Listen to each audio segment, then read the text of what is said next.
Hi, William Stewart, co-founder of Teleios. Welcome back to our verse-by-verse study on the book of Matthew. We're in chapter 15. Christ is going to the masses, ministering, focusing on them, especially the disciples after being rejected by the Jewish leadership. He's still contending with them, in a sense, doing his job, giving them a chance, but more generally, his efforts are focused on ministering to the masses and the disciples, particularly training them to take over the earthly ministry after he's ascended. So today we're at a miracle, also instructive. Christ has gone from the northern part of Israel, sort of a Jewish Gentile area, but known to be within Israel, to a Gentile area for the first time. Now, this would scandalize many Jews, seeing that they are the chosen people. However, it's clear in the Old Testament that the Gentiles are a part of God's plan for redemptive history to bring them to salvation. He shows compassion on the Gentiles also in the Old Testament. We know the word went out to everybody, including the Gentiles. Psalm 19, verse 4. So, verse 21, chapter 15. Then Jesus went thence and departed unto the coast of Tyre and Sidon. Now, Tyre and Sidon were famous cities of Phoenicia, particularly Tyre, and they're on the coast of Palestine, on the Mediterranean coast, sort of in the middle between Egypt and what would be the northern part of Lebanon today. And behold, a woman of Canaan, so again a Canaanite, not a Jew, came out of the same coast and cried to him, saying, Have mercy on me, O Lord, Son of David. My daughter is grievously vexed with a devil. So she's demon possessed. Again, we've talked about how this really occurs only in the Gospels, to my knowledge, that people are demon possessed, and it's noted, and I think, again, it's because of Satan's desperation to stop the ministry of Christ. Here's a woman who recognizes she's Gentile, but she calls Jesus Lord, recognizing his authority and Son of David, recognizing perhaps that he's Messiah. So she knows something of the true faith.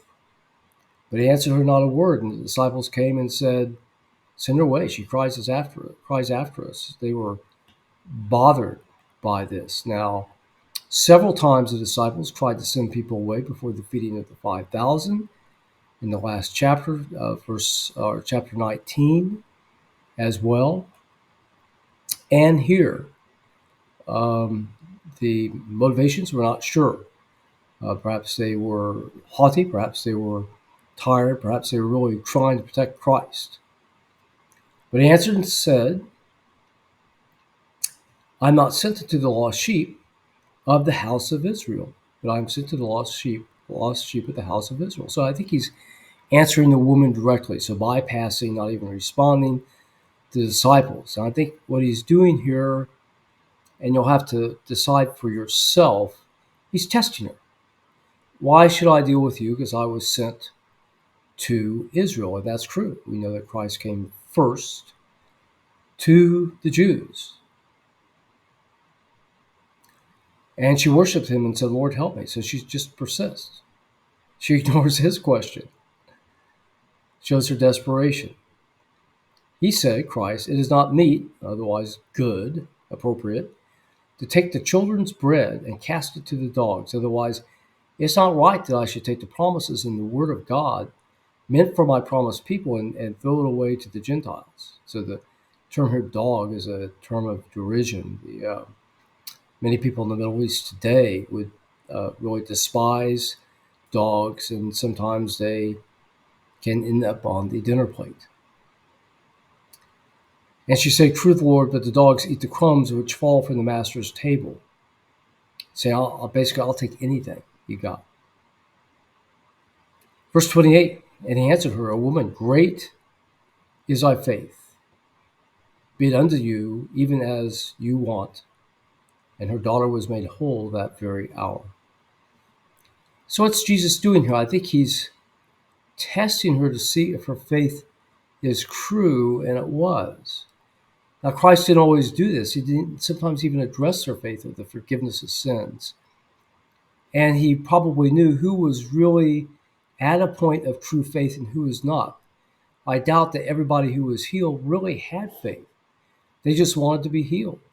Why would Christ heal them if they didn't have faith? Well, remember too, Christ is showing compassion for the people, and also he's showing his messiahship. Okay, he had a purpose to fulfill the Old Testament prophecy. So he's still doing that, even if the person didn't really believe. So that's a major point here. It's showing compassion. This woman probably truly believed. This woman's a Gentile, so Christ has moved, perhaps because of his rejection from the Jewish leadership, to the Gentile area to minister. But perhaps he would have done this anyway because the Gentiles were always part of the plan. As it says in the book of Romans, chapter 1 and chapter 2, to the Jew first and then to the Gentile, which Paul carried out in his own ministry, really as an extension to the non-Jewish areas and to the Gentiles area of introducing Christ to the Greeks and Romans and the diaspora Jews. Okay, so what have we seen? Christ graciously heals the daughter of a Canaanite Gentile woman, moving his ministry to the Gentile area, showing them compassion and giving them an opportunity to believe as well. Thank you for joining me today. I'll look forward to seeing you next time. We'll continue on this Gentile tour of Christ next time.